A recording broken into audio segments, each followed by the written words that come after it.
નમસ્તે, હું આદર્શ છું. આદર્શ એજ્યુકેશન સોસાયટીની સ્થાપના 1972માં થઈ હતી અને 50 વર્ષ આ વર્ષે આપણે પૂર્ણ કરવા જઈ રહ્યા છીએ. એટલે ઘણા બધા કાર્યક્રમો કરીએ છીએ. આવો જ એક કાર્યક્રમનો ભાગ એટલે આદર્શ એજ્યુકેશન સોસાયટીના સ્થાપનાકારથી ટ્રસ્ટી અને માર્ગદર્શક એવા સ્વર્ગસ્થ મનોજભાઈ પારેખની પુણ્યતિથિ નિમિત્તે એક માર્ગદર્શન સેમિનારનું આપણે આયોજન કર્યું હતું.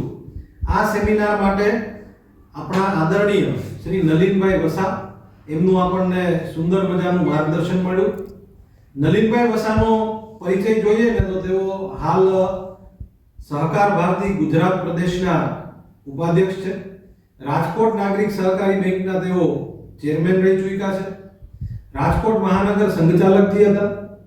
ધોરાજી સાથેની વિશેષ લાગણી એવી થાય કે ધોરાજી જે ફેમસ છે કે એમનું town planning, ideal town planning માટે ધોરાજી ગણવામાં આવે છે અને સેપ્ટ જેવી ખ્યાતનામ કોલેજમાં એમના ચેપ્ટર છે. આ ટાઉન પ્લાનિંગ જે થયું, જે લાઈન દોરી થઈ, એમાં ચીફ એક્ઝિક્યુટિવ એન્જિનિયર નલિનભાઈ વસાના દાદા સૌભાગ્યચંદભાઈ વસા હતા. એટલે એમનું યોગદાન આખા પરિવારનું ધોરાજી માટે ખૂબ સુંદર રહ્યું છે. આજના વ્યાખ્યાનનો વિષય છે પરિવાર બંધન નથી પણ બળ છે. હાલના સમયમાં આપણા બધાને ઉપયોગી એવો વિષય છે અને એક વિનંતી છે કે જે વાલીઓ વિદ્યાર્થીઓના ઘરમાં સ્માર્ટ ટીવી હોય તો બધા સાથે મળીને જુએ અને નહીતર શક્ય એટલું પરિવારમાં બધા આખો આ 1 કલાક જેવો વિડીયો છે તો શાંતિથી એક સિટિંગમાં બધા ભેગા બેસીને અથવા તો જોવે તો ખરા જ અને તમારા કુટુંબી સંબંધીઓને પણ મોકલજો એવી વિનંતી. અસ્તુ. ભારત માતા કી જય. નમસ્કાર. સ્ટેજ ઉપર ઉપસ્થિત ભારત વિકાસ પરિષદ અને આદર્શ એજ્યુકેશનના હોદ્દેદારો રમેશભાઈ, વિઠ્ઠલભાઈ અને પરિવાર વિશે વાતો સાંભળવા વધારેલા પરિવારના જ ભાઈઓ તથા બહેનો,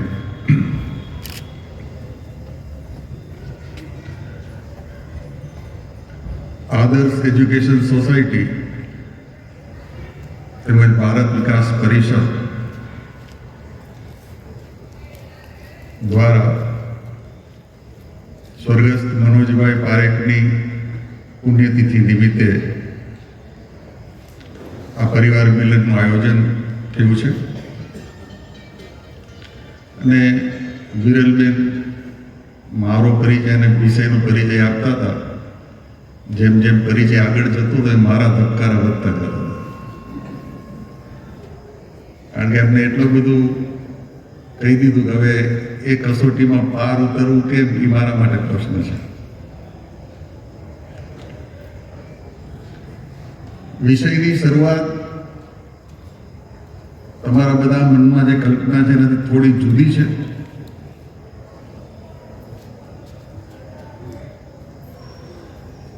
જ્યારે પરિવારની જ વાત કરવી છે તો મારો આ બધાને પ્રશ્ન છે કે પરિવાર એટલે શું?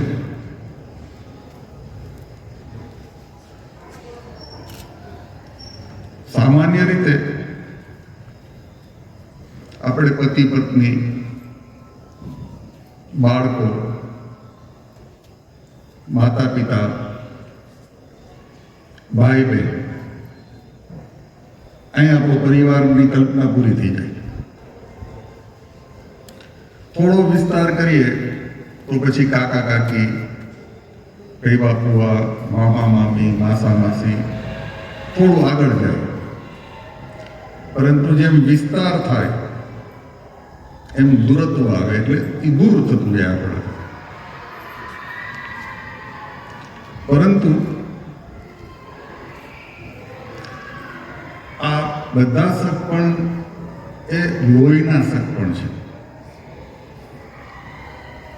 એમાં એક અપવાદ છે, એ પત્ની છે. પરિવારની અંદર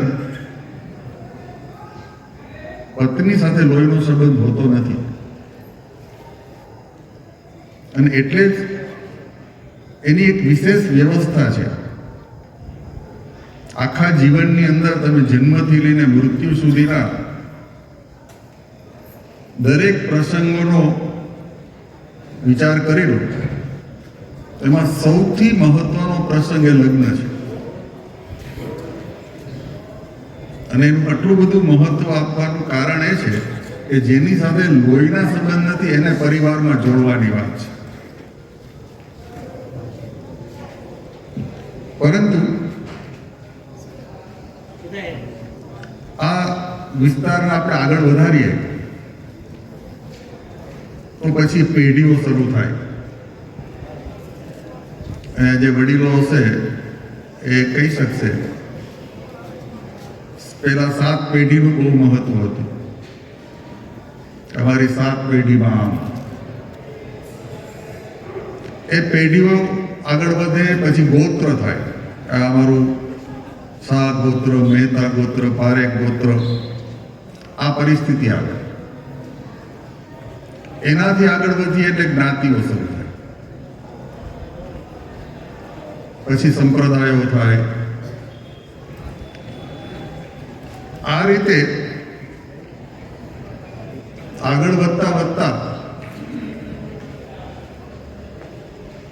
છેવટે દરેક વ્યક્તિ અંતે મનુની સંતાન છે એવું કરીને બધા એક પરિવારના સભ્યો છીએ, આવી વાત આવે. વસુધૈવ કુટુંબકમ આ શબ્દ પ્રયોગ આપણે બધાએ સાંભળ્યો છે.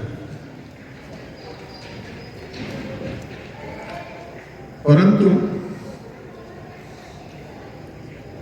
આપણે આ બધાને પરિવાર ગણતા નથી. અને ક્યારેક આપણા સ્વાર્થ માટે, આપણી આવશ્યકતા હોય તો આપણા લાભ માટે બાકીના લોકોને નુકસાન કરતા પણ આપણે અચકાતા નથી. પરંતુ આપણા ઘણા બધા લોકો એવા છે અને ભૂતકાળમાં થઈ ગયા છે કે જેમણે પોતાના પરિવારને ખૂબ વિસ્તાર કર્યો હતો. એટલે ફક્ત માનવ જાતની વાત પણ નહીં, સમગ્ર જીવ સૃષ્ટિને પણ પોતાનો પરિવાર ગણતા હોય, પોતાનું આત્મીય ગણતા હોય એવા અનેક ઉદાહરણો આપણી વચ્ચે છે. આપણે બધાએ સ્વામી રામકૃષ્ણ પરમહંસની વાત સાંભળી હશે. જ્યારે એક ગાય એમના ખેતરની અંદર ઘાસ ઉપર ચાલતી હતી તો રામકૃષ્ણ પરમહંસની છાતી ઉપર ગાયની ખરીના નિશાન થઈ ગયા હતા. તો એ ઘાસ સાથેની એમનું આત્મીયતા, એટેચમેન્ટ એવું હતું કે ઘાસની પર પગ મૂકવાથી જે દુઃખ થાય એમને પોતાની છાતી પર પગ પડતા હોય એવું દુઃખ થતું.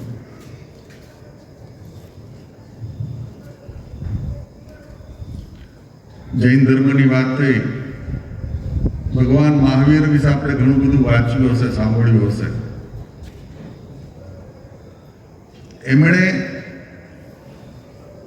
સમગ્ર જીવ સૃષ્ટિની અંદર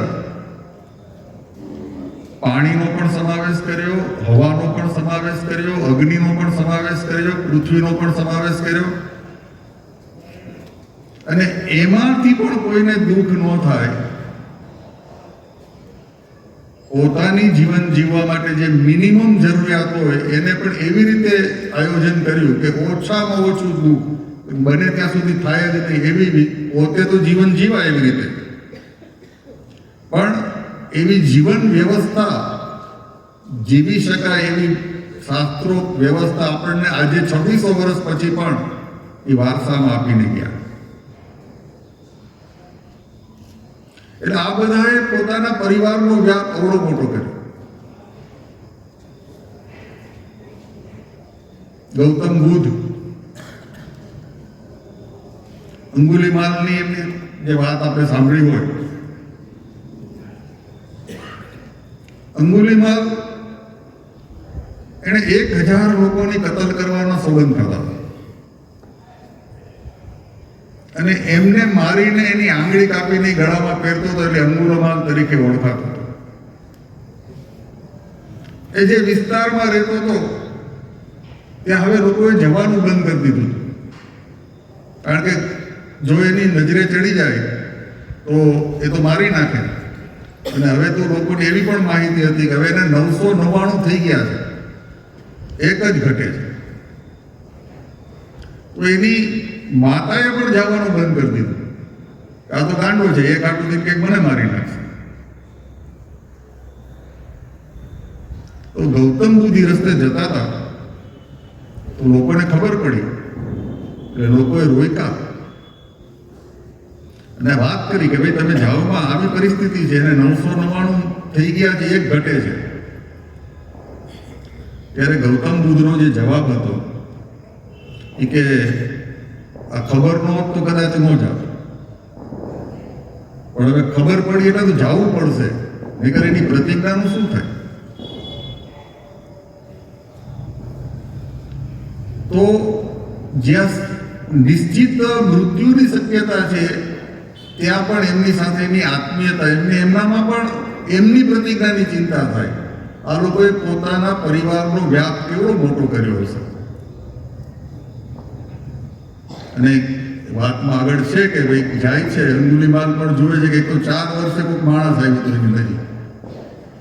એને એમ આશ્ચર્ય થયું અને જોયું તો આ તો સાધુના કપડામાં, એટલે આ ભૂલથી આ બાજુ આવી ગયા છે ને સાધુની હત્યા ન કરવી એવું એકવાર વિચાર આવી જાય છે, દયા નથી. એટલે એકવાર કે ભાઈ હું કોઈને બચાવતો નથી, તને એકવાર ચેતવણી આપું છું, હોયો જ આપીએ. આ કે છે ભાઈ હું જવા માટે નથી આવ્યો, હું આવ્યો છું સમજીને જ આવ્યો છું. તો કે તો મરવા તૈયાર થઈ જાય. હવે 4 વર્ષથી એમણે માયરાનો તેલો જરા ઘસવું પડે, ફરસો ને એની તૈયારી કરે છે. પણ જેમ જેમ ફરસો ઘસતો જાય આની સામું જોવે એને વિચાર આવે આ કેવો માણસ છે, મૃત્યુ નજર સામે છે, હું એને જવાનું કહું છું તો જાતો નથી. કંઈક જુદું અત્યાર સુધી લોકો ડરતા હોય, વિનંતી કરતા હોય, કાકલુદી કરતા હોય, ભાગતા હોય, આ એનાથી સાવ અલગ દ્રશ્ય જોવા મળે છે. એટલે એ વિચારે છે, એટલે ફરસો બી ધીમો ચાલે છે. એટલે ગૌતમ બુદ્ધ કહે ભાઈ તું તારું કામ સરખી રીતે કર, કેમ ધીમું ધીમું ઘસો છે. એટલે આનાથી એમ થાય છે કે ભાઈ તને મૃત્યુનો ભય નથી લાગતો, કે તારે મરવાનું છે હવે થોડી વારમાં, હું તને મારી નાખવાનું છું. ત્યારે ગૌતમ બુદ્ધ એમને કહે છે કે ભાઈ મારનાર મોટો નથી, તું જે ઝાડની નીચે ઊભો છો એની આ ડાળી છે તું તોડી દે. એક ફરસો મારે છે, ઝાડની ડાળી તૂટીને નીચે પડે છે. તો કે બોલ એક ગામાં થઈ ગયા ને કટકા, તો કે હવે એને જોડી દે. તો કે જોડી ન શકાય. તો કે બસ આવું છે, તું મારી શક, તું કોઈને જીવાડી શક. અને આનું આત્મ પરિવર્તન થાય છે, સાધુ બને છે. આપણે વાત અત્યારે પરિવારની કરીએ છીએ. હું આ વાત કરીને એ કહેવા માંગુ છું કે એવા અનેક લોકો છે કે જેમણે પોતાના પરિવારનો વિસ્તાર કર્યો છે. આપણે મનોજભાઈ પારેખમાં પણ આવો વિચાર કરી શકીએ કે ભાભી કે કાર્તિકભાઈ સુધી એમનો પરિવાર સીમિત ના રહ્યો. ધોરાજીનો સંઘ પરિવાર, એજ્યુકેશન ટ્રસ્ટ આપણું આ આદર્શનું, અથવા તો પાંજરાપોળ સુધી એમણે પોતાના પરિવારનો વિસ્તાર કર્યો. આપણે આપણા પરિવારને કેટલો વિસ્તારી શકીએ, આ આપણા જીવનનું સફળતાનું ચિહ્ન હોઈ શકે, સફળતાનું માપદંડ હોઈ શકે. આ આદર્શ એજ્યુકેશન ટ્રસ્ટ કેવો કે આપણું સમુત્કર્ષ કહીએ, એમણે પણ આવા વિચારો ફક્ત પોતાના સુધી સંકુચિત વિચાર કરીને ન રાખ્યું કે આપણે આટલા લોકો સાંભળી લઈએ, આટલા લોકો જાણી લઈએ. એને પણ બધાને આમંત્રણ કર્યું હતું. એમણે પણ પોતાનો વ્યાપ વધારવાનો આ પ્રયોગ કર્યો. હું નાગરિક બેંકનો હતો, વાત થઈ ત્યારે અમારે પણ આ શબ્દ પ્રયોગ થતો હતો, નાગરિક પરિવાર. આ જ્યારે નાગરિક પરિવારની વાત થાય ત્યારે તો નાગરિક બેંકના કર્મચારી, નાગરિક બેંકના સભાસદો, નાગરિક બેંકના ગ્રાહકો, આ બધાના હિતનો વિચાર જ્યારે કરીએ તો આ શબ્દ છે એ યથાર્થ થાય, નહીંતર એ આડંબર થાય. અત્યારે યુક્રેનનું યુદ્ધ બધા આપણા બધાના મગજમાં તાજું છે અને ચાલુ છે. ટીવીમાં આપણે સતત જોતા હોય, છાપાઓમાં વાંચતા હોય. એમાં નરેન્દ્રભાઈ ત્યાં આપણા ફસાયેલા લોકોને કાઢવા માટે યોજનાઓ બનાવી છે. ગંગા મિશન ચાલી રહ્યું છે, ઓપરેશન. જ્યારે નરેન્દ્રભાઈ ગુજરાતના મુખ્યમંત્રી હતા ત્યારે જો આપ બધા એમને સાંભળ્યા હોય તો એ વારંવાર આ શબ્દ પ્રયોગ કરતા હતા, હું 5 કરોડ ગુજરાતી માટે આમ કરીશ. હવે જો તમે વડાપ્રધાન થયા પછી એને સાંભળ્યા હોય તો 125 કરોડ ભારતીયો માટે આ એમની વાત, આ એમનો પરિવારનો વિસ્તાર છે. અને એટલે એ તાલિબાન હોય કે યુક્રેન હોય, ત્યાંથી જ્યારે ભારતીયોને લઈ આવવાની વાત હોય ત્યારે એમાં કોઈ ભેદભાવ નથી જોવા મળતા, ન ધર્મના કોઈ ભાગ પડે છે. એટલે આ પરિવારનો વિસ્તાર છે. તો જેમ પરિવારનું વિસ્તારથી એક પરિવારનો શબ્દ દે, એનું આકાર, એનું પોત કેવું હોય, એ મેં મારા વિચારો આપની સાથે શેર કર્યા. એટલે ફક્ત લોહીના સંબંધ સુધી મર્યાદિત ન રાખતા પરિવારને આપણી શક્તિ હોય એટલો વિસ્તાર કરવો જોઈએ. પરંતુ જેવી રીતે પરિવારના શરીરની વાત થઈ, એવી રીતે જે મનુષ્યમાં પણ શરીર પછી જીવ હોય છે, એમ પરિવારની અંદર પણ જીવ હોય છે.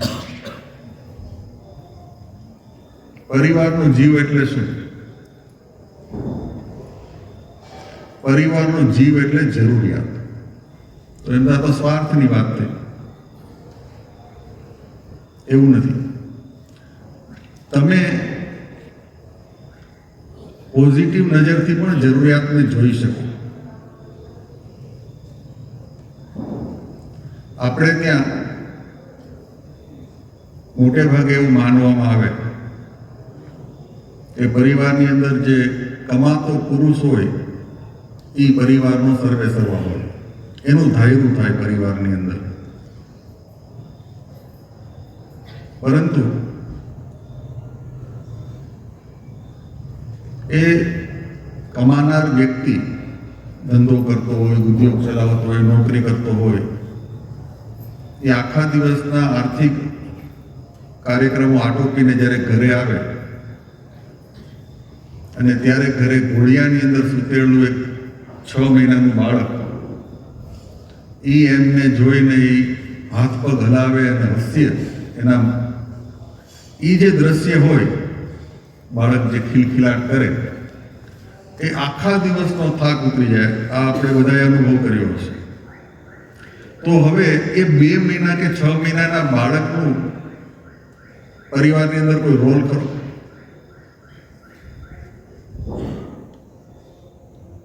અથવા બુઝુર્ગો, વડીલો, આપણે ત્યાં એક શબ્દ પ્રયોગ, આપણી ગુજરાતી કહેવત પણ છે, સાઠે બુદ્ધિ નાઠી. એ પ્રયોગનું અર્થઘટન આપણે બધા એવું કરીએ છીએ કે 60 વર્ષની ઉંમર થાય એટલે એની બુદ્ધિ કામ કરતી બંધ થઈ જાય. વડીલો માટે આ આપણી કહેવતનો અર્થ છે, પરંતુ આ અર્થ ખોટો છે. વાસ્તવિકતા એ છે આ કહેવતનું કે તમે જ્યારે નાના હતા, જૈનમાં બાળક હતા, ત્યારે તમે નિર્દોષ હતા. ધીમે ધીમે તમે સ્કૂલની અંદર ગયા, જે પરિસ્થિતિઓ નિર્માણ થઈ, તમારે તમારા મિત્રો સાથે, તમારા ક્લાસના સહપાઠીઓ સાથે તમારે સંઘર્ષ કરવાનો પણ વારો આવ્યો, હરીફાઈ કરવાની પણ વારો આવ્યો. આ બધી પરિસ્થિતિમાંથી તમે તવાતા ગયા. તમને લાગ્યું કે હવે આમાં ખાલી નિર્દોષતા કે ભોળપણથી નહીં ચાલે. જેને દુનિયાવી પરિપક્વતા કહીએ એ ધીમે ધીમે આપણી અંદર પ્રવેશ કરી ગઈ. પછી તમે ધંધામાં ગયા, નોકરીમાં ગયા, ત્યાંનો માહોલ જે હતો એમાં તમારે અમુક વસ્તુઓ ફરજિયાત શીખવી પડી, કરવી પડી. એમ કરતાં કરતાં તમારી અંદર સામાન્ય લુચ્ચાઈઓનો પ્રવેશ થઈ ગયો. હવે તમે એને દુનિયાદારી કહો છો. નહીં કહ્યું કે આ તો ભોળિયો છે અને એમ કહેવાય કે આની પાસે વ્યવહારિક જ્ઞાન છે. વ્યવહારિક જ્ઞાન એટલે લુચ્ચાઈ, કે જે બીજાથી છેતરાઈ ન જાય અને પોતાની જરૂરિયાત, પોતાનો રસ્તો કાઢી લે. આ વ્યવહારિક માણસ કહેવાય અત્યારની વ્યાખ્યા. આમ કરતાં કરતાં આપણે દુનિયાદારી જેને કહીએ છીએ એવી લુચ્ચાઈ કરતાં પણ શીખી કે આપણો કામ, આપણો સ્વાર્થ, આપણો રસ્તો કેમ કાઢવો. પણ જ્યારે વૃદ્ધાવસ્થાની શરૂઆત થાય છે, જેને આપણે સિનિયર સિટીઝન કહીએ છીએ, 60 વર્ષ પૂરા થયા પછી એ ફરીથી બાળપણનો પ્રવેશ થાય છે. બાળક હતું ત્યારે દાંત નહોતા, 60 વર્ષ પછી દાંત પડી જાય. બાળક હતું ત્યારે વાળ નહોતા, 60 વર્ષ પછી ટાલ પડવા માંડે. બાળક હતું ત્યારે યાદ નહોતું રહેતું, હવે 60 વર્ષ પછી યાદ શક્તિ ઘટતી જાય. બાળક હતા ત્યારે અમુક વસ્તુ ન ખવાય, અમુક વસ્તુ ન પચે, 60 વર્ષ પછી આ બધું રિપીટ થાય. અને વધારામાં કદાચ ત્યારે પણ આપણે ચલણ ગાડીથી ચાલતા હતા ને, 60 વર્ષ પછી પણ ચલણ ગાડીથી ચાલવાનો વારો આવે. આખી શારીરિક પરિસ્થિતિની સાથે આ કહેવત એમ કહે છે કે 60 વર્ષે હવે તમે બુદ્ધિ વાપરવાનું બંધ કરો અને એની બદલે હૃદયથી જીવતા શીખો. પરિવારને એવો પ્રેમ આપો કે હવે તમારે બુદ્ધિ વાપરવાના દિવસો પૂરા થયા, એટલે 60 બુદ્ધિ નાઠીને નઠાળવાની છે. આ વાત છે. તો પરિવારની અંદર આપણે ત્યાં બાળકથી લઈને વૃદ્ધનું આ પ્રકારનું મહત્વ તો જ રહે કે એની જરૂરિયાત નક્કી થાય છે. અમે બાળકની વાત કરી તો વૃદ્ધની આપણે જરૂરિયાત શું વૃદ્ધની ઘરમાં? બહુ તો આપણે એમ કહીએ કે ભાઈ સંસ્કાર આપે નવી પેઢીને, પણ બધાની વૃદ્ધોની એ પણ શક્તિ નથી હોતી. તો સાહેબ, જો જરૂરિયાત નક્કી નહીં થાય ને ત્યાં સુધી તમને એની પર પ્રેમ નહીં રહે, એનું મહત્વ નહીં રહે. એટલે એની જરૂરિયાત એ છે કે એણે તમારી ઉપર જે ભૂતકાળમાં ઉપકાર કર્યા છે ને, આ ઉપકારનો બદલો તમે વાળી શકો એમ નથી, પણ એ ઋણમાંથી છૂટવા માટે એ જેટલો સમય રહે અને જેટલો સમય તમે એની સેવા કરી શકો એટલા તમે ઋણ મુક્ત થવાની દિશામાં આગળ વધી શકો. એટલા માટે પરિવારમાં વડીલની જરૂર છે. આ દ્રષ્ટિકોણ જો કેળવશું તો વડીલ ક્યારેય પરિવારની અંદર ભારરૂપ નહીં લાગે. હું એક સંસ્થાની અંદર અનાજ વિતરણ જે થતું હોય છે એવા એક કાર્યક્રમમાં ગયો હતો. દર મહિને એ લોકો એ વિસ્તારના 100-150 પરિવારોને અનાજ આપે. ગરીબ, સાધારણ આર્થિક રીતે મધ્યમ વર્ગના કે એનાથી નીચેના પરિવારો હોય. તો એક દાતાએ આવીને એવું કીધું કે ભાઈ, મારી ઈચ્છા એવી છે, અનાજ તો તમે દર મહિને આપો છો, આ મહિને મારે એ દરેક પરિવારને 10-10 કિલો કેરી આપવી છે. એટલે બધાને તો કાર્યકર્તાઓને આનંદ થાય કે ચાલો વધારાની સહાય થશે. કાર્યક્રમ ગોઠવાઈ ગયો.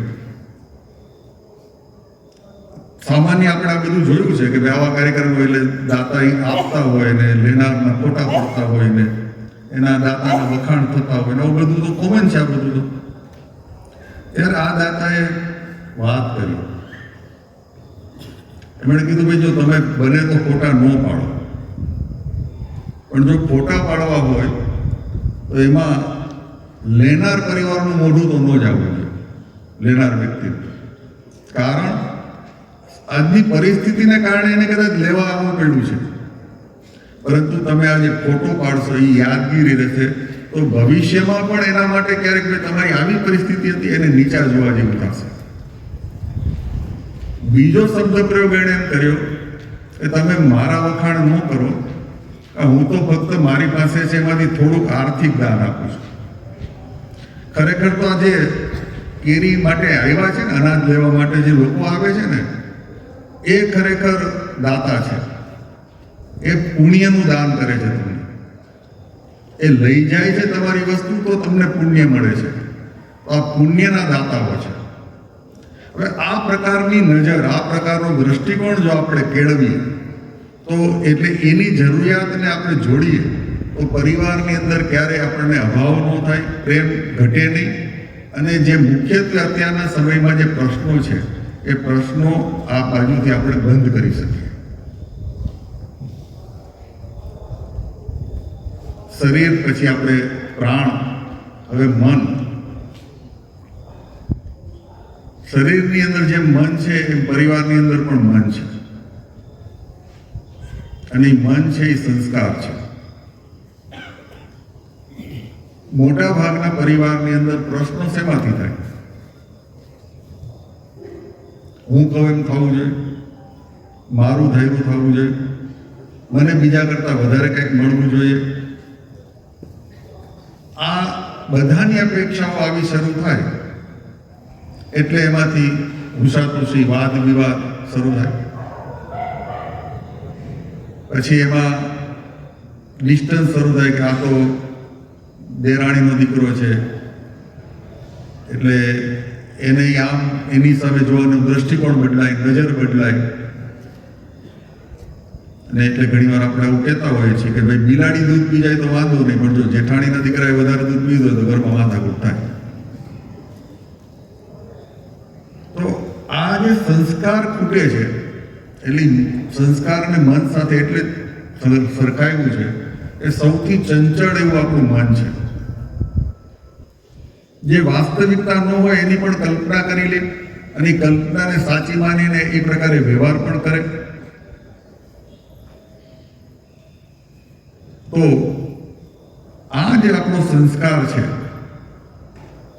આ સંસ્કારને ટકાવી રાખવા માટે થઈને પણ પરિવારની અંદર વડીલોની આવશ્યકતા છે. આપણા પોતાના આચરણથી આપણે મેસેજ આપી શકીએ. ખાલી શિખામણો દેવાથી આ અર્થ સરતો નથી. અમારે એક મિત્રને ત્યાં મસ્ત બેસવા જવાનું થયું તો ક્રિકેટનો મેચ ચાલતો હતો. તો દાદા, એટલે ત્યારે તો રેડિયોમાં કોમેન્ટ્રી આવતી, એટલે એ 15-20 મિનિટ, અડધી કલાક થાય એટલે છોકરાને પૂછે શું સ્કોર થયો, કેટલા રન કોણે કર્યા, કોણે કેટલી વિકેટ લીધી, આમ બધું પૂછે. એટલે આશ્ચર્ય થયું કે ભાઈ અવળી મોટી ઉંમરના દાદા અને ક્રિકેટમાં આટલો બધો રસ. એટલે મોકો મળ્યો એટલે આપણે કીધું કે ભાઈ બહુ કહેવાય દાદા, તમે આ ઉંમરે પણ ક્રિકેટમાં આટલો બધો રસ રહ્યો છો. એ કે રસ બસ કાંઈ નથી, મને આમાં હજી ખબર નથી પડતી. પણ આ નવી પેઢીને એમ ન થાય કે દાદા તો હવે જુદી પેઢીના છે એટલે હું એને રસ છે એમાં હું રસ લઉં છું.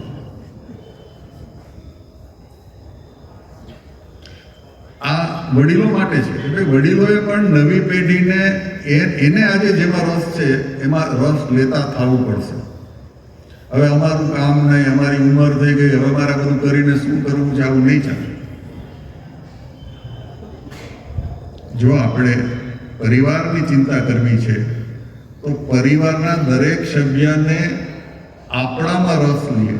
એટલા માટે આપણે દરેક સભ્યમાં રસ લેવો પડશે. આ દરેકને લાગુ પડે છે. તો આ કામ મન એટલે આપણા સંસ્કાર કરવાનું છે. તો સંસ્કારને એવી રીતે આપણે આપવા જોઈએ કે જેથી કરીને પરિવારની અંદર ક્યારેય મન વિચલિત ન થાય. મન પછી બુદ્ધિ આવે અને શરીરનું જે બુદ્ધિ છે તો પરિવારનું છે એ આચરણ છે. પરિવારની અંદર તમે કયા પ્રકારનો વ્યવહાર કરો છો અને એ જોઈને પરિવારના બાકીના સભ્યો પણ એને અનુરૂપ પોતાનું વ્યવસ્થા તંત્ર ગોઠવવાના છે. તમે રાત્રે 12 વાગે આવો, 1 વાગે આવો અને બાળકોને સલાહ આપો કે 10 વાગ્યા પહેલા ઘરે આવી જવાનું, આ શક્ય નથી. તમને વ્યસન હોય અને બાળકોને વ્યસન મુક્તિની સલાહ આપીએ તો બહુ ડાયો હશે તો તમારી સામે નહીં કરે, ખાનગીમાં કરશે. કારણ કે એને ગળે જ નહીં ઉતરે કે જે માણસ પોતે કરે છે એ ના કેવી રીતે પાડી શકે. તો શાસ્ત્રની અંદર આનું એક ઉદાહરણ આવે છે કે જે સતયુગ અને કલયુગની અંદર કેવા ફરક પડી ગયા. એટલે એનું એક ઉદાહરણ શાસ્ત્રમાં છે કે એક સાધુ જે ભિક્ષા માંગીને આવતો હોય છે ત્યારે જે નટ બજાણિયાનો ખેલ ચાલતો હોય છે, એટલે ખેલ જેવા ઉભો રહી જાય છે. એટલે ગુરુ મહારાજ મોડું થયું એટલે કીધું કે ભાઈ તું કેમ મોડો આવ્યો? કહે છે કે આ રીતે નટ ને ખેલ ચાલતો હતો હું જોવા ઉભો રહ્યો. કે ના, આપણે સાધુ છીએ, આપણાથી એવું ખેલ જેવા ન ઉભું રહેવાય. તો ભલે કે બીજી વાર આવતા હતા તેણે જોયું અત્યારે નટી ખેલ કરતી હતી. એના સાથી જે હતા એણે કીધું કે આપણે થોડીક વાર જોઈ લઈએ. તો કે ના, ગુરુએ ના પાડી, આપણાથી ન જોવાય. પણ આ જ પ્રસંગ કલિયુગમાં હોય તો શું થાય? તો બધી વાત આ પ્રમાણે થઈ. ફરીથી બીજી વાર શિષ્ય નટીને જોવા ઉભા રહી ગયા. પાછા આવ્યા. ગુરુએ કીધું કેમ ભાઈ? તો કે અમે નટીનો ખેલ જોવા ઉભા રહ્યા. કે તમને આની પેલા ના પાડી હતી ને? તો કે સાહેબ તમે ત્યારે નટીની ના પાડી હતી, નટીની ક્યાં ના પાડી? સમયનું જે પરિવર્તન છે એ પ્રમાણે આપણે પણ એટલે વડીલોએ પણ પોતાના વ્યવહારો અને વિચારોને બદલાવવા પડશે. અને છેલ્લો શરીરની અંદર આત્મા, જો આત્મા શરીરમાંથી નીકળી જાય તો ન કોઈને ખવડાવે, ન શણગારે અને જલ્દી કાઢો, આ પ્રકારનો માહોલ હોય. તો પરિવારનો આત્મા શું છે? એ પ્રેમ છે. જે પરિવારની અંદર પ્રેમ ન હોય એ પરિવાર તૂટે છે. અને જ્યાં પ્રેમ હોય ત્યાં સહજ આત્મીયતા હોય, ત્યાં અધિકાર આગળ ન આવે, ત્યાં ત્યાગ આગળ આવે અને સ્વેચ્છાએ એ બીજાને અનુકૂળ થવાનો પ્રયત્ન કરે.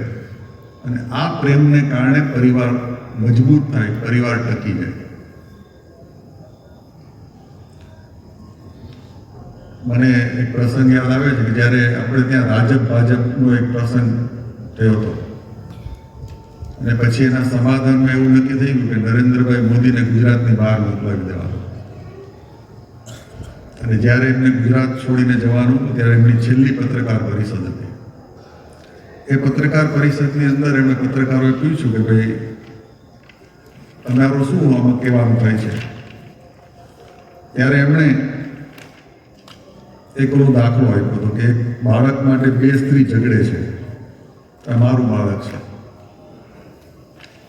અને રાજા માટે પણ મુશ્કેલી થાય છે, બે સ્ત્રી કહે છે મારું બાળક છે, નક્કી કેવી રીતે કરવું? ત્યારે એક મંત્રી એને રસ્તો બતાવે છે કે ભાઈ બાળકના બે ટુકડા કરી નાખો અને બેને એક એક આપી દો એટલે માથાકૂટ મટી જાય. ત્યારે એક સ્ત્રી કહે છે ભાઈ ના ના, તો કટકાનો કરતા ભલે એને આપી દો. ત્યારે મંત્રી કહે આ સાચી માં છે, એને બાળક આપી દો. એટલે નરેન્દ્રભાઈએ કીધું હતું કે ભાઈ આજે આ સ્થિતિ છે, મારા માટે તો બાળક જીવે મહત્વનું છે, મારી પાસે રે કે નો રે મહત્વનું નથી. આપણે પણ પરિવારની અંદર આ પ્રકારનો ત્યાગ કરી શકીએ, આ પ્રકારનો પ્રેમ બતાવી શકીએ તો પરિવાર તૂટે નહીં. અને ફરીથી એકવાર યાદ કરાવી દઉં, મારા પરિવારની કલ્પના એટલે ફક્ત લોહીના સંબંધનો પરિવાર નહીં. નહીતર એક સમય હવે કદાચ એવો આવશે કે પતિ પત્ની બે ભેગા હશે ને તો એમ કહેવાશે કે આ સંયુક્ત પરિવાર છે. હમણાં 10 વર્ષ પહેલાની જ વાત છે, બીબીપી એન્જિનિયરિંગ કોલેજ રાજકોટમાં એક કાર્યક્રમ હતો કે જેમના માતા પિતા જેમની સાથે રહેતા હોય એવા પરિવારોનું સન્માન કરવું. એટલે પ્રવીણ કાકા એમના ચેરમેન હતા, એમનો મને ફોન આવ્યો અને કીધું કે આ કાર્યક્રમમાં તમારે આવવાનું. મેં કીધું કાકા આવો કાર્યક્રમ કરવાની શું જરૂર પડી?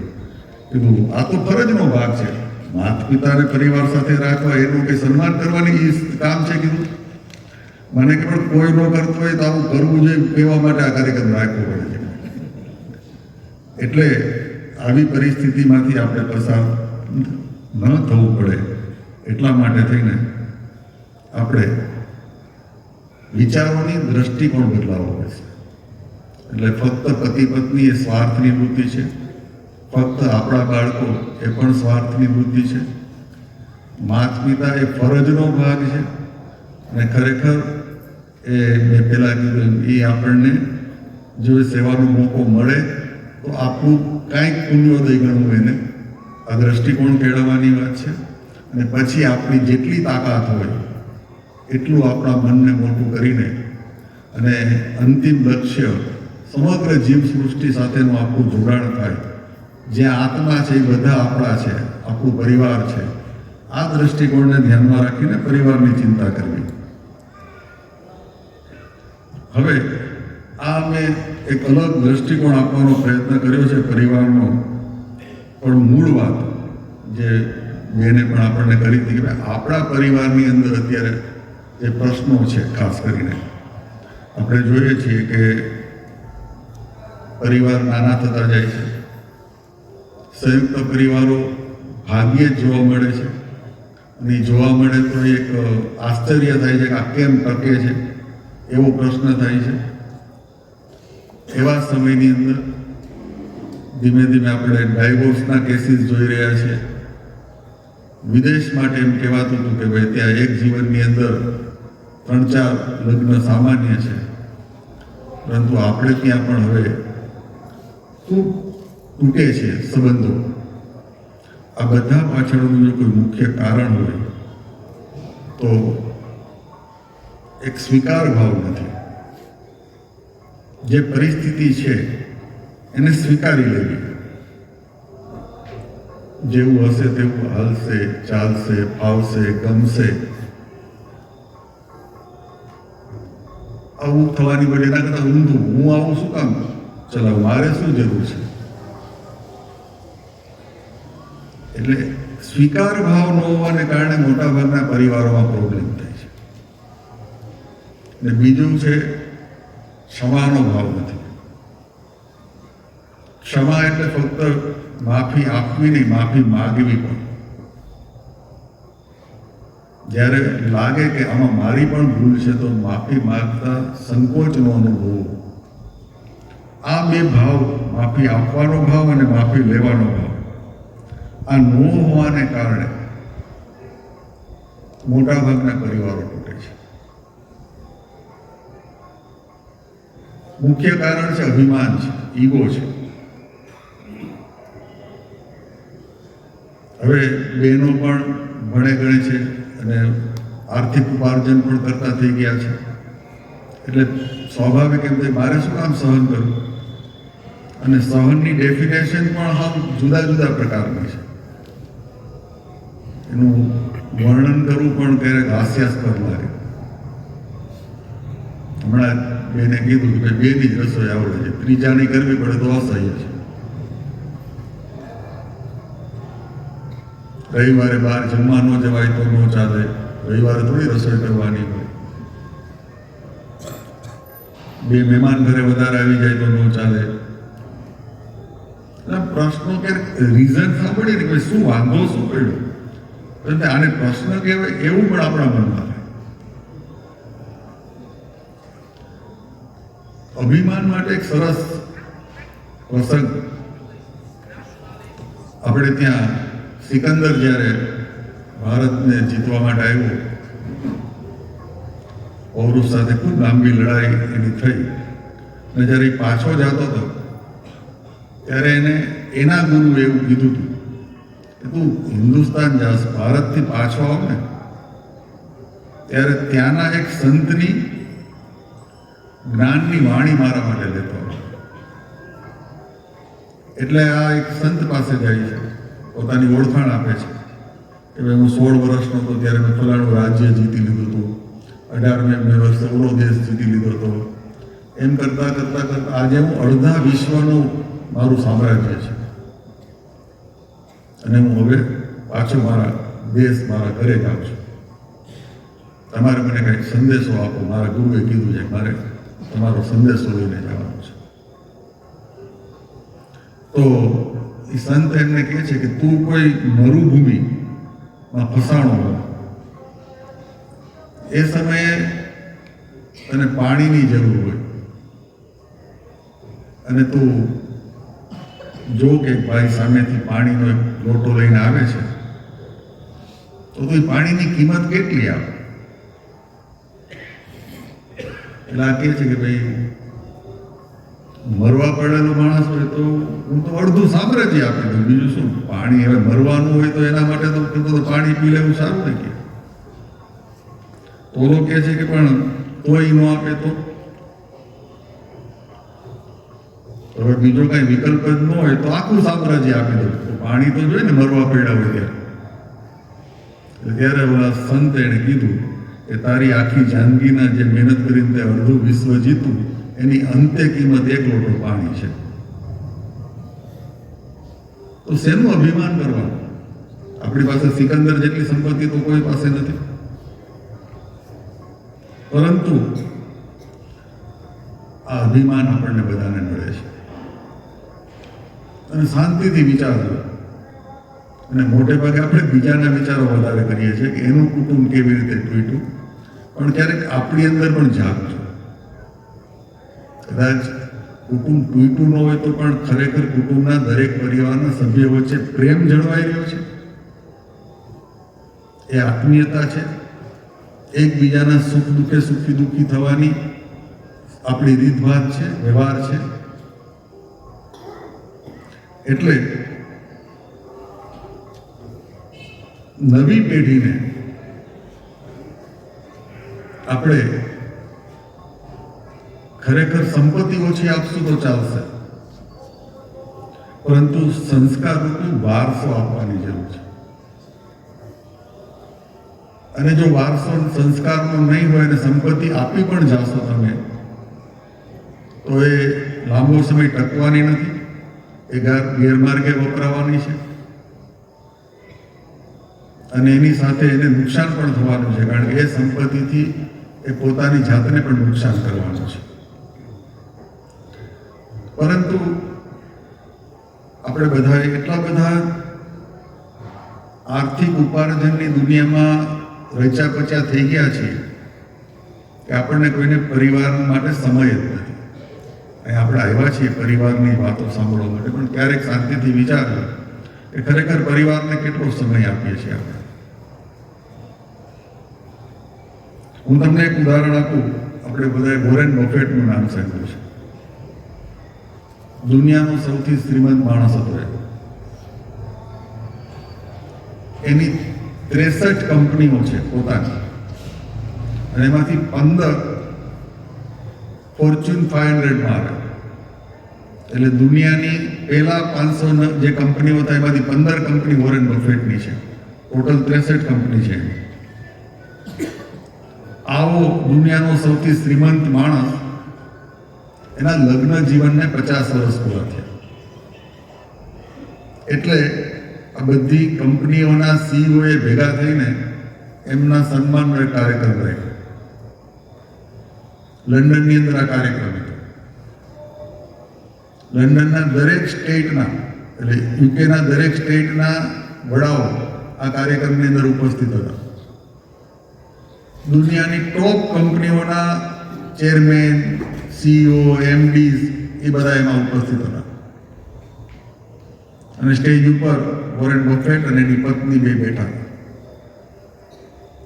એ વખતે એક શ્રોતાએ હાથ ઊંચો કરીને કીધું, મારે એક પ્રશ્ન પૂછવો છે. એટલે વોરેન બફેટે કીધું, પૂછો. એણે પૂછ્યું કે આ 50 વર્ષનું દીર્ઘ દાંપત્ય જીવન તમે સુખેથી કેવી રીતે નિભાવ્યું, એનું રહસ્ય શું છે? વોરેન બફેટ કઈ જવાબ આપે પહેલા એના પત્ની એના હાથમાંથી માઇક્રોફોન લઈ અને વોરેન બફેટે સ્માઇલ કરી, એટલે શ્રોતાઓને અડધું તો સમજાય, પણ આગળની વાત વધારે મહત્વની છે. એની વાઈફે કીધું કે અમારા 50 વર્ષના જીવનમાં વોરેન બફેટ ગામમાં હોય અને સાંજે 8 વાગે અમારા ફેમિલી સાથે ડિનર ન લીધું હોય એવો એક પણ દિવસ નથી. કોની વાત કરીએ છીએ આપણે? દુનિયાના સૌથી શ્રીમંત માણસની. આટલી કંપનીઓ ચલાવનાર માણસ રોજ સાંજે 8 વાગે પરિવાર સાથે ભોજન લે છે. 50 વર્ષમાં એક પણ દિવસ તૂટો નહીં. બીજી વાત કરી, ભોજન પછી અમે પતિ પત્ની સાથે અડધી કલાક વોક કરવા જાય છે અને એ સમય દરમિયાન અમે આખા દિવસની જે દિનચર્યા હોય એની આપ-લે કરી લઈએ છીએ. આપણામાંથી કેટલા લોકો પત્ની સાથે અડધી કલાક આવો સ્પેર કરી શકે છે? ત્રીજી વાત કરીએ,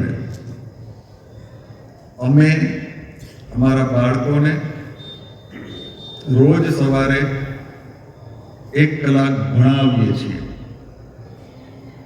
હવે અમારા બાળકો મોટા થઈ ગયા પછી એના દીકરાઓ એટલે પૌત્રો અને હવે તો પ્રપૌત્રો છે, પણ આજે પણ અમે અમારા પરિવારના બાળકોને રોજ સવારે 1 કલાક ભણાવીએ છીએ. કેમ? એની પાસે ટ્યુશન રાખી શકાય એટલા પૈસા નહોતા. વોરેન બફેટ અને એની વાઈફને એના બાળકોને ભણાવવાની શું જરૂર પડે? તો એણે કીધું કે અમે એ ભણતરની સાથે અમારા બાળકને સંસ્કાર આપીએ છીએ. આવતી પેઢીને કેવી રીતે જીવવું એ ભણતા ભણતા અમે શીખડાવીએ છીએ. આ પેઢી જો વોરેન બફેટ આ વિચાર કરી શકતો હોય તો આપણે કઈ પ્રેરણા લઈ શકીએ એમના જીવનમાંથી? આપણા પરિવારો જે તૂટે છે અથવા તો પરિવારની અંદરથી જે પ્રેમ નીકળી જાય છે એના કારણો આજે આપણને પરિવાર માટે સમય જ નથી. એટલે જે શરૂઆતની અંદર કીધું કે આપણા સંઘની અંદર જે પરિવાર પ્રબોધનની વાત છે એ પરિવાર પ્રબોધનની અંદર એક આ વાક્ય છે કે સમૂહ ભોજન સમૂહ ભજન. કમસે કમ રોજ થઈ શકે તો સારું છે, અઠવાડિયામાં 1 વાર 1 કલાક ભોજન માટે ભેગું થવું આખા પરિવારે અને 1 કલાક વૈચારિક ગોષ્ઠી ધર્મ ભજન એના માટે ભેગું થવું. કારણ કે જ્યારે સંગઠનની વાત કરીએ ત્યારે સંગઠનનું સૌથી નાનું એકમ એ પરિવાર છે.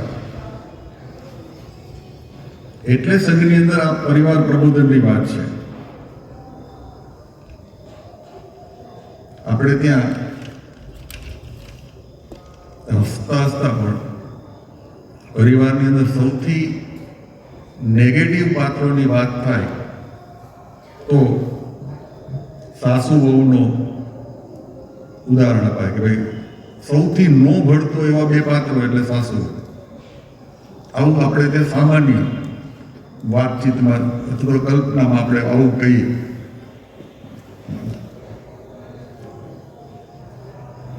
એક પરિવારની અંદર આ રીતે સતત સાસુઓ વચ્ચે ઝઘડાઓ થાય.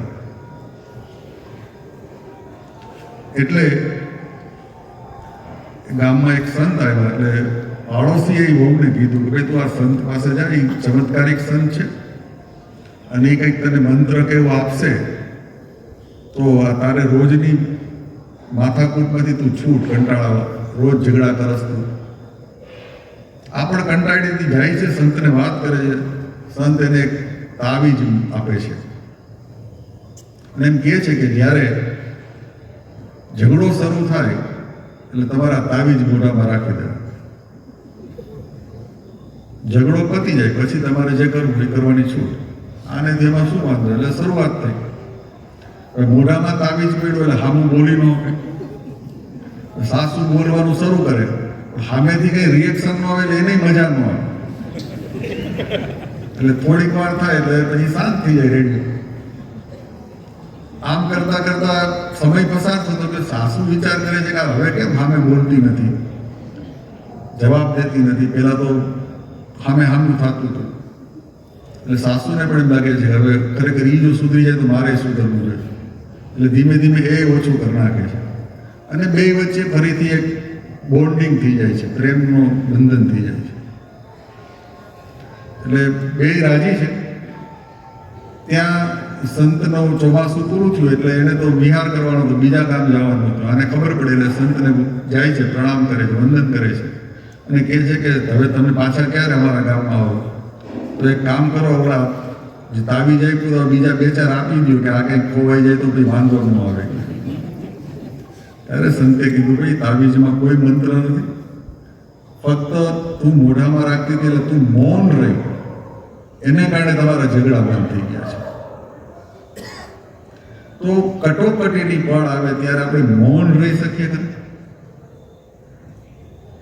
હું શું કામ સહન કરું, મારે શું સહન કરવાની જરૂર છે, પાડી દઉં, મૂકું નહીં. આ પરિવારને જો આપણે આપણો ગણતા હોય અને એ પરિવારના હિતની ચિંતા કરતા હોય આપણે, તો આપણે કાં તો મૌન પણ જ્યારે જરૂર પડે ત્યારે રહેવું જોઈએ, અથવા મિતભાષી, મીઠું બોલવું, ખોટું બોલવું નહીં પણ સાચી વાત પણ સારી રીતે કહેવી. રાજા ભોજના દરબારની અંદર એક જ્યોતિષ આવ્યો, ખૂબ પ્રખર જ્યોતિષ, કે એ સાચું જ પડે. જ્યોતિષે એમને રાજાએ એમને પોતાની કુંડળી બતાવી, એટલે જ્યોતિષે કીધું આ કુંડળીનું જવાબ દેવા જેવો નથી. રાજા કે ના દેવો પડે. ના કે અરે ભાઈ નથી દેવા જેવો, તો હું ગમે એ હોય કહી દે તને અભય વચન. તો એણે કીધું કે તમારી પરિવારના દરેક સભ્યો તમારી સામે મરી જાય. રાજા તો કાળજાળ થયો, અભય વચન આપ્યું હતું એટલે જવા દીધું, પણ ગુસ્સામાં એકદમ વાત કરી. કવિ કાલિદાસ એમના મંત્રી હતા, એને વાત પહોંચી એટલે આવ્યા કે શું થયું, તો કે આવી રીતે જ્યોતિષ તો લાવો કુંડળી. એને કુંડળી જોઈ, એને કીધું ઓહો આ તો ખૂબ સરસ કુંડળી છે કે તમારું આયુષ્ય આખા પરિવારમાં સૌથી વધુ તમારું આયુષ્ય છે. કે રાજા ખુશ થઈ ગયા. કહેવાનો મતલબ એ છે કે વાત એક જ હોય પણ તમે કઈ ભાષામાં કહો છો એનું પણ મહત્વ છે. તો મૌન રહેવાય, જરૂર પડે ત્યાં નમ્રતાથી મીઠી ભાષામાં વાત કરીએ. આ પણ પરિવારને ટકાવવાની આવશ્યકતાના જે મુદ્દાઓ છે એમાંના મુદ્દાઓ છે. છેલ્લી વાત, સમય પણ થઈ ગયો છે આપણો, તો અત્યારની સમયની અંદર એક બીજી વિશિષ્ટ પ્રકારની પરિસ્થિતિ નિર્માણ થઈ છે અને જેને કારણે પણ પ્રોબ્લેમો વધી રહ્યા છે, એ છે screen addict. TV, mobile, laptop, computer, આનો ઉપયોગ એટલો વધી ગયો છે કે આપણને એનું વ્યસન થઈ જાય છે. અને આ વાસ્તવિકતા છે. હું વાત કરું છું એ કોઈ તમને ખાલી સમજાવવા માટે કહું છું એવું નહીં. દિલ્હીની અંદર આની હોસ્પિટલ શરૂ થઈ ગઈ કે આવા સ્ક્રીન એડિક્ટ લોકોને એમાંથી છોડાવવા. એડિક્ટ એટલે વ્યસની, સ્ક્રીનનું વ્યસન થઈ ગયું અને એમાં 6 મહિનાનું વેઇટિંગ લિસ્ટ છે. આપણને કદાચ હસવું આવે છે પણ તમે આમાંથી એવું કહો કે છેલ્લા 2 વર્ષમાં એવો કયો દિવસ હતો કે તમે સ્ક્રીન ન જોઈ હોય? એક દિવસ કયો ગુજરી ગયો છે ને ઘરમાં, તો સ્ક્રીન જોયા વગર નહીં આવે. અને આ સ્ક્રીનને કારણે પછી પતિ પત્ની બાજુમાં હોય તો એ મોબાઈલ ચાલતો હોય, વાત કરવાની અનુકૂળતા નથી. ક્યારેક એવા કાર્ટૂન જોવા મળે છે કે પરિવારના એક સભ્યો એક મકાનમાં હોય ત્યારે પણ મેસેજથી વાત કરે છે.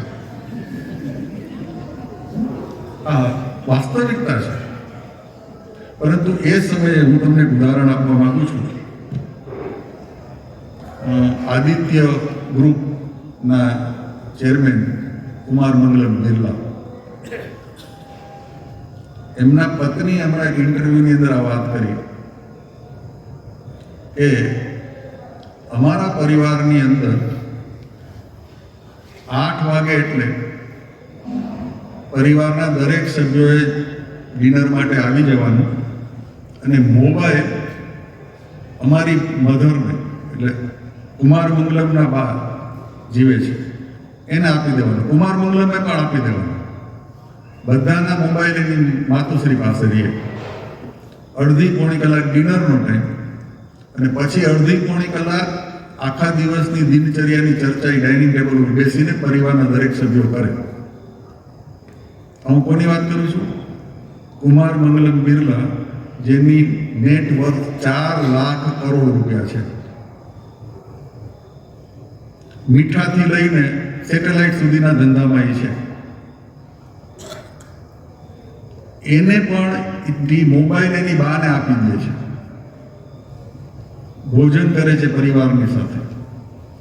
9:30 વાગે 10 મિનિટ માટે પરિવારના દરેક પુરુષ સભ્યોને ફોન મળે એ જોવા માટે કે ઇમરજન્સી કઈ અર્જન્સી કઈ આવી નથી. 10 મિનિટમાં હોય જોઈ લેવાનું, કઈ હોય તો પતાવી દેવાનું. 9:40 ફોન પાછો જમા કરાવી દેવાનો. પછી પોતપોતાની રીતે, પોતાને કોઈને ટીવી જોવું હોય, કોઈને છાપા વાંચવા હોય, કોઈને જે કરવું હોય, પણ મોબાઈલ બીજે દિવસે સવારે બધાને મળે. સાહેબ, કુમાર મંગલમ બિરલા માટે જો આ નિયમ હોય તો આપણે બધા એનાથી મોટા માણસો છીએ કે આપણને મોબાઈલ વગર ન ચાલે. ક્યારેક શાંતિથી વિચાર કરજો. તમે મિત્રોની સાથે ફરવા ગયા હો છો, પરિવારની સાથે કંઈ પ્રસંગમાં હો છો, તમારો મોબાઈલ સ્ક્રીન જોવાનો, વોટ્સએપ જોવાનો, ફેસબુક જોવાનું આ ચાલુ જ હોય છે કે નથી હોતું? તો આત્મીયતા કે પ્રેમ ટકે કેવી રીતે? આપણે પરિવારની ચિંતા છે એટલે જ આ કાર્યક્રમમાં આવ્યા છે. પરિવાર સારો રહે એવી આપણા મનની અંદર ઈચ્છા શક્તિ છે, પરંતુ આપણો વ્યવહાર એવો છે એ પરિવાર સારો રહે. એટલે સંઘ પરિવારની જે કલ્પના છે એ કમસે કમ અઠવાડિયામાં એકવાર સહભોજન અને સહભજન એવો નિર્ણય આજે આપણે કરી શકીએ. હવે આટલાથી તો શરૂઆત કરીશું. દિવસમાં 1 કલાકનો મોબાઈલનો ઉપવાસ જ્યારે પરિવારની સાથે હોય ત્યારે આવો વિચાર કરી શકે, આવો નિર્ણય લઈ શકે. તો મને એવું લાગે છે કે જે વિષય આજે આપણને આપ્યો છે કે પરિવાર એ બંધન નહીં બળ, એ 100% સાર્થક થાય અને આપણને એક આત્મસંતોષ થાય કે આપણે આ સાર્થક કરવા માટે આપણા જીવનની અંદર યોગ્ય પગલાઓ લીધા છે. આખી વાત ટૂંકમાં, પરિવાર એટલે ફક્ત લોહીના સંબંધનો પરિવાર નહીં, આપણી જેટલી શક્તિ હોય એટલો વિશાળ પરિવાર. પરિવારને પણ હૃદય છે, એટલે મન છે, બુદ્ધિ છે, આત્મા છે. આવો વિચાર કરીને પરિવાર એ કોઈ શબ્દ ફક્ત છે, એ નિર્જીવ વ્યવસ્થા છે એવું નથી. એને એ રીતે એની સાથે વ્યવહાર કરવો પડે. આપણે આપણા જીવનની અંદર આ પ્રકારનું પરિવર્તન લઈ આવીએ. પરિવારની અંદર દરેક વ્યક્તિનું મહત્વ છે. બાળક હોય કે વૃદ્ધ હોય, દરેકની જરૂરિયાતને સમજીએ, એનું મહત્વ સમજીને એ પ્રકારે એની સાથે વ્યવહાર કરીએ. આપણી અંદર ભાષાની અંદર ક્રોધને દૂર કરીએ, જરૂર પડે તો મૌન રહીએ, મિતભાષી રહીએ અને આજના જમાનાના દૂષણ એવા ટીવી મોબાઈલની ઉપર પૂર્ણ વિરામ નહીં તો અલ્પ વિરામ મૂકીએ અને ફરીને આપણા પરિવારને આપણે બુદ્ધિ, પ્રેમ અને સંસ્કાર દ્વારા બળ આપતું કરીએ. ફક્ત બળ આપતું નહીં તો જીવનનું પ્રેરક બળ બનાવીએ એવી આશા અને અપેક્ષા સાથે મારી વાણીને વિરામ આપું છું. અસ્તુ. ભારત માતા કી જય.